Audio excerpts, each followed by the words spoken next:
Hello दोस्तों, चलिए शुरू करते हैं जेनेटिक्स की बेसिक टर्मिनोलॉजी से। शुरुआत करते हैं क्लास फर्स्ट में। आज हम पढ़ेंगे इनहेरिटेंस क्या होता है, उसकी परिभाषा, मुख्य बातें और उसके प्रकार और उसका क्या क्या महत्व है अपने लाइफ में। सबसे पहले समझते हैं कि इनहेरिटेंस क्या होता है। इनहेरिटेंस वह प्रक्रिया है जिसमें जीवन के लक्षण जो होते हैं, ट्रेट्स जो होते हैं, वो एक पीढ़ी से दूसरी पीढ़ी में जाते हैं। और किसके माध्यम से जाते हैं? तो जीन के माध्यम से जाते हैं। ठीक है ना। इसके द्वारा नियंत्रित भी होते हैं। तो परिभाषा इसकी कैसे बनेगी?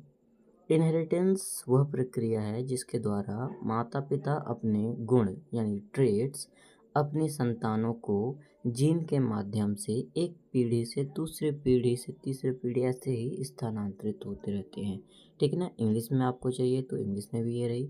Inheritance refers to the transmission of genes governing various characters from parents to progeny. मुख्य बातें इनके क्या क्या है? जीन क्या होता है, डीएनए क्या होता है, गुणसूत्र क्या होता है। तो जीन को समझते हैं। Gene is a functional unit of a life, यानी वन आनुवंशिक गुणों के वाहक होते हैं ये। ठीक है ना। कंट्रोल करते हैं किसी भी ट्रेड्स को।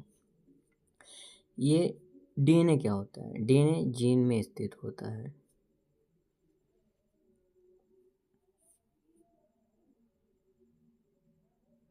गुणसूत्र क्या होता है? गुणसूत्र जो होता है वो क्रोमोसोम में प्रेजेंट होता है। ठीक है ना। क्रोमोसोम डीएनए में होता है, डीएनए जीन में होता है, ऐसे।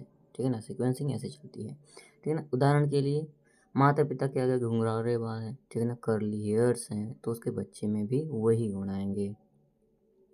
इनहेरिटेंस के प्रकार देखिए। मेंडल इनहेरिटेंस होता है, नॉन मेंडेलियन इनहेरिटेंस होता है। मेंडेलियन इनहेरिटेंस में क्या होता है?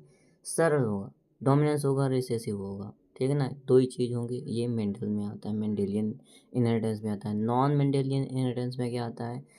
इन दोनों के अलावा, डोमिनेंस और रिसेसिव के अलावा अगर कुछ भी हो रहा है तो वो नॉन मेंडेलियंस में आएगा। ठीक है ना। जैसे इनकम्प्लीट डोमिनेंस हो जाएगा, को डोमिनेंस हो जाएगा, पॉलीजेनिक इनहेरिटेंस हो जाएगा और साइटोप्लाज्मिक इनहेरिटेंस हो जाएगा। इसको नेक्स्ट लेक्चर में अपन कवर करते हैं कि नॉन मेंडेलियन और मेंडेलियन इनहेरिटेंस क्या होता है, डोमिनेंस क्या होता है, रिसेसिव क्या होता है। इसको हम नेक्स्ट लेक्चर में करेंगे। फिलहाल बात करते हैं कि इसका इम्पोर्टेंस क्या क्या है। तो इसका इम्पोर्टेंस सिंपल सा है। जब एक से दूसरे पीढ़ी में जा रहा है तो उसमें बीमारियाँ आएंगी, कुछ अच्छी चीज़ें आएंगी, कुछ बुरी चीज़ें आएंगी, रंग होगा, उसका क्या क्या गुण होगा। ठीक है ना। इस सब की स्टडी हम इनहेरिटेंस के माध्यम से करते हैं। वहीं जेनेटिक्स